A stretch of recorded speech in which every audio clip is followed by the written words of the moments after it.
சமூக சொந்தங்களுக்கு வணக்கம். இலங்கை பொருளாதாரம் மீட்சிக்கான அறிகுறிகளை காண்பிக்கிறது உலக வங்கி. அதிகரித்த வெப்பம், ஹஜ் யாத்ரீகர்கள் 6 சுருண்டு விழுந்து மரணம். பரவுகிறது சதையை உண்ணும் பாக்டீரியா. 2 நாட்களில் உயிரை பறிப்பதால் பீதியில் மக்கள். துப்பாக்கிச் சூட்டில் கனடா ஸ்கார்பாரோவில் 16 வயது சிறுவன் பலி. முழு தேசத்தையும் தலைகுனிய வைத்து விட்டோம், மன்னிப்பு கேட்ட இலங்கை வீரர். தொடரும் ரஷ்ய உக்ரைன் போர். சுவிட்சர்லாந்தில் ஒன்று கூடியுள்ள 90 நாடுகளின் பிரதிநிதிகள். சுழற்றியடித்த சூறாவளி, வேரோடு சாய்ந்த மரங்கள், சுக்குநூறான கார்கள், அச்சத்தில் நியூ ஜெர்சி. தென்சீன கடலுக்குள் நுழைந்தால் விசாரணையின்றி 60 நாள் சிறை. சீனா புதிய சட்டம். பிரான்ஸ் நகரங்களில் ஆயிரக்கணக்கானோர் திரண்டு ஆர்ப்பாட்டம். இலங்கை இந்த ஆண்டு முன்வைத்த 2.2% மிதமான பொருளாதார விரிவாக்கமானது மீட்சிக்கான அறிகுறிகளை காண்பித்துள்ளதாக உலக வங்கி தெரிவித்துள்ளது. உலகளாவிய பொருளாதார வாய்ப்புகள் என்ற தலைப்பில் உலக வங்கி வெளியிட்டுள்ள அறிக்கையிலேயே மேற்கண்டவாறு தெரிவிக்கப்பட்டுள்ளது. இலங்கையின் பொருளாதார வளர்ச்சியானது ஜனவரியிலிருந்து அவதானத்திற்கு உட்படுத்தப்பட்டது. ஜனவரி 2.2% என்ற மிதமான பொருளாதார விரிவாக்கமானது 0.5% அதிகரித்து நேர்மறையான மாற்றத்தை வெளிப்படுத்த உள்ளது. சுற்றுலா மற்றும் பணம் அனுப்புவதில் படிப்படியாக மீண்டு வருவதே இந்த முன்னேற்றத்திற்கான காரணமாக அமைந்துள்ளது. இந்த நிலைமையானது எதிர்வரும் ஆண்டுகளில் இலங்கை பொருளாதார ரீதியான தனது வளர்ச்சியை முன்னறிவிப்பதாக உள்ளது என தெரிவித்துள்ளது. சவுதியில் அதிகரித்த வெப்பம் காரணமாக ஹஜ் யாத்திரைக்கு சென்றவர்களில் 6 பேர் சுருண்டு விழுந்து உயிரிழந்துள்ளதாக தகவல்கள் தெரிவிக்கின்றன. இவ்வாறு உயிரிழந்த 6 பேரும் தமது நாட்டை சேர்ந்தவர்கள் என ஜோர்டானிய வெளியுறவு அமைச்சு நேற்றைய தினம் தெரிவித்துள்ளது. இந்த ஆண்டு வருடாந்த கூட்டத்தின் போது வெப்பநிலையானது 48 டிகிரி செல்சியஸை எட்டக்கூடும் என்று சவுதி அதிகாரிகள் எச்சரிக்கை விடுத்திருந்தனர். 1.8 மில்லியனுக்கும் அதிகமான மக்கள் இந்த ஆண்டு ஹஜ்ஜில் பங்கேற்றிருந்தனர் என்று சவுதி பொது ஆணையம் தெரிவித்துள்ளது. ஹஜ் என்பது உலகின் மிகப்பெரிய மத கூட்டங்களில் ஒன்றாகும் மற்றும் சவுதி அரேபியாவின் மிகப்பெரிய வருடாந்திர நிகழ்வாகும். இலங்கையை சேர்ந்த ஹஜ் யாத்ரீகர்களுக்கு எவ்விதமான பாதிப்பு இல்லை என அங்கிருந்து கிடைக்கும் தகவல்கள் தெரிவிக்கின்றன.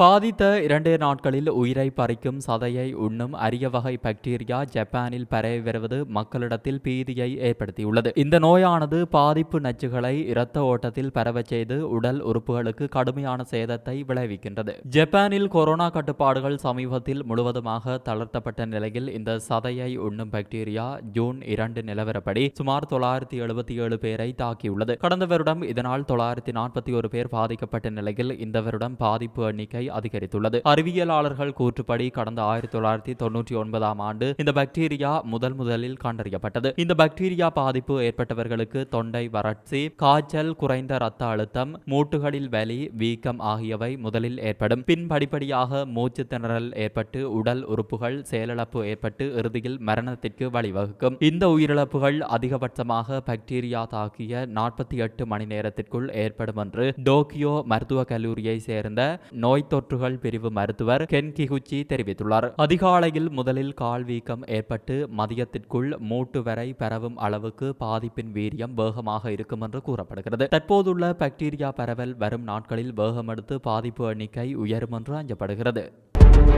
உக்ரைனின் மின்சக்தி பற்றாக்குறைக்கு உதவுவதற்காக 1.5 பில்லியன் அமெரிக்க டாலர்களை வழங்குவதற்கு அமெரிக்கா தீர்மானித்துள்ளது. அமெரிக்க துணை ஜனாதிபதி கமலா ஹாரிஸ் உக்ரைனுக்கு இந்த உதவித்தொகை வழங்கப்படும் என உறுதியளித்துள்ளார். சுவிட்சர்லாந்தில் உக்ரைன் அமைதி உச்சி மாநாட்டில் அறிவிக்கப்பட்ட இந்த நிதி ரஷ்யாவின் தாக்குதலால் சேதமடைந்த மின்சார உள்கட்டமைப்பை சீர் செய்ய உதவும் என அவர் குறிப்பிட்டுள்ளார். அண்மையில் ரஷ்யா நடத்திய உக்ரைனின் மின் நிலையங்கள் மீதான தாக்குதலை அடுத்து அந்த நாட்டில் பாரிய மின்சார பற்றாக்குறை ஏற்பட்டுள்ளது. தமது நாட்டின் மின்சார உற்பத்தி திறனில் பாதியளவு போரில் அளிக்கப்பட்டதாக உக்ரைன் ஜனாதிபதி ஜெலன்ஸ்கி கடந்த செவ்வாய்க்கிழமை அன்று தெரிவித்திருந்தார். மின்சக்தி மற்றும் வலுசக்தி உள்கட்டமைப்பு மையங்கள் மற்றும் நகர்ப்புற மக்களை பாதுகாக்க அதிக வான் பாதுகாப்பு அமைப்புகளை வழங்குமாறு மேற்கத்திய நாடுகளுக்கு அவர் அழைப்பு விடுத்துள்ளார்.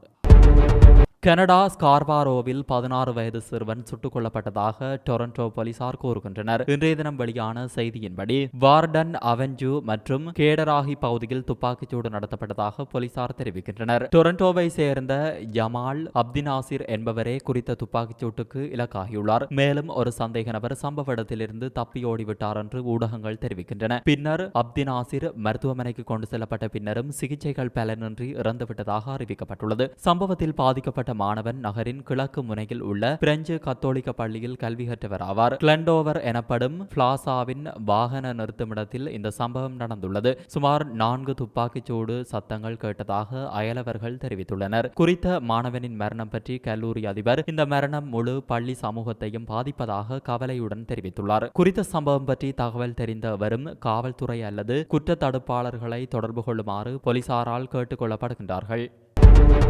ரஷ்யா உக்ரைன் போரை முடிவுக்கு கொண்டுவர சுவிட்சர்லாந்தில் சர்வதேச அமைதி மாநாடு நடைபெற்று வருகிறது. சுவிட்சர்லாந்தில் நடைபெறும் இந்த மாநாட்டில் 90 நாடுகளின் அரச தலைவர்கள் மற்றும் பிரதிநிதிகள் மட்டுமல்லாது பல சர்வதேச அமைப்புகளின் தலைவர்களும் பங்கேற்கின்றனர். குறித்த மாநாட்டில் உக்ரைன் அதிபர் விளாடிமிர் ஜெலன்ஸ்கியும் கலந்து கொண்டுள்ளதாக கூறப்படுகிறது. இதேவேளை அமைதி மாநாட்டிற்கு ரஷ்ய அதிபர் விளாடிமிர் புடின் மற்றும் சீன அதிபர் ஜின்பிங் அழைக்கப்படவில்லை என்றும் சர்வதேச ஊடகங்கள் செய்தி வெளியிட்டுள்ளன. எனினும் ரஷ்ய அதிபர் புடின் அமைதி திட்டம் ஒன்றை உச்சி மாநாட்டில் முன்வைக்க உள்ளதாகவும் ஜெர்மனி, இத்தாலி உள்ளிட்ட பல ஐரோப்பிய நாடுகள் அந்த அமைதி திட்டத்திற்கு கடும் எதிர்ப்பை தெரிவித்ததாகவும் கூறப்படுகின்றது.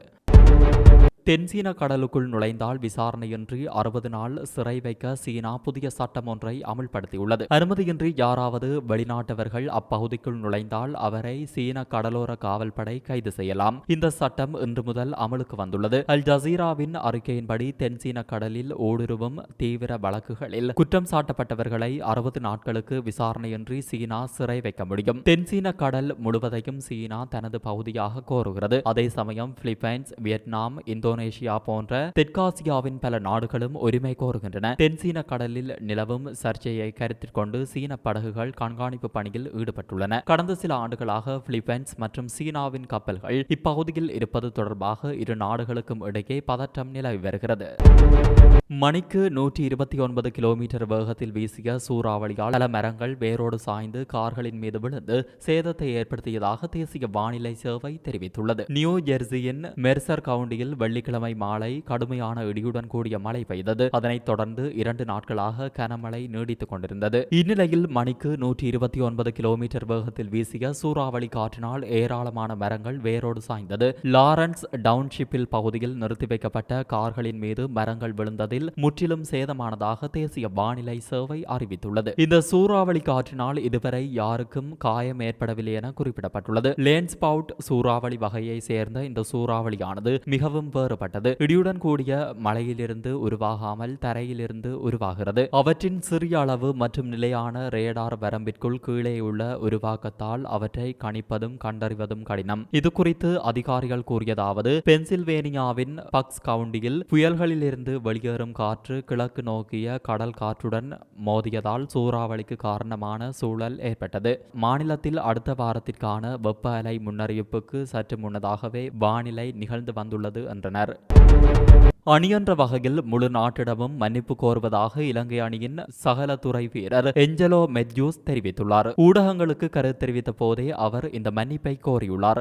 அணியின் நம்பிக்கையும் நாட்டின் நம்பிக்கையும் அளிக்கப்பட்டமைக்கு வருந்துகிறோம் என எஞ்சலோ மேலும் தெரிவித்துள்ளார். மேலும் கருத்து வெளியிட்ட அவர், ஒரு அணி என்ற வகையில் எங்களின் நம்பிக்கையும் நாட்டின் நம்பிக்கையும் அழிந்து போனதற்கு நாங்கள் மிகவும் வருந்துகிறோம். எங்களை மன்னிக்குமாறு கோருகிறோம். நாங்கள் இங்கு வந்ததற்கான நோக்கத்தை நிறைவேற்ற முடியவில்லை. நாங்கள் விளையாடிய 2 போட்டிகளிலும் துடுப்பாட்ட வீரர்கள் பிரகாசிக்கவில்லை. பந்து வீச்சு மற்றும் களத்தடுப்பு மிக சிறப்பாக இருந்ததால் குறைந்த ஓட்டங்களை பெற்றிருந்த போதும் அதற்காக போராட முடிந்தது. ஆனால் இறுதியாக எங்களால் வெற்றி பெற முடியவில்லை. இதுபோன்ற போட்டியில் ஒரு போட்டியில் கூட தோற்றால் முன்னேறுவது மிகவும் கடினம் என்று நினைக்கிறேன். முதல் 2 போட்டிகளில் தோல்வியடைந்த பிறகு மிகவும் கடினமாக இருந்தது. மேலும் துரதிர்ஷ்டவசமாக நேபாள போட்டியும் மழையால் தடைப்பட்டுள்ளது. எங்களுக்கு இன்னும் ஒரு ஆட்டம் உள்ளது. அந்த போட்டியில் சிறப்பாக விளையாடி ஒரு போட்டியில் வெற்றி பெறுவோம் என நம்புகிறேன். எங்களுக்கு ஆதரவளிக்கும் ரசிகர்களுக்காக எங்களால் மகிழ்ச்சியை தர முடியாமை குறித்து வருத்தம் அளிக்கிறது. எனவே எங்களை மன்னியுங்கள். நாங்கள் தோல்வியடைய எதிர்பார்க்கவில்லை, வெற்றி பெறவே எதிர்பார்த்தோம். எனினும் இந்த தொடரில் எங்களால் அதை செய்ய முடியவில்லை என்றார்.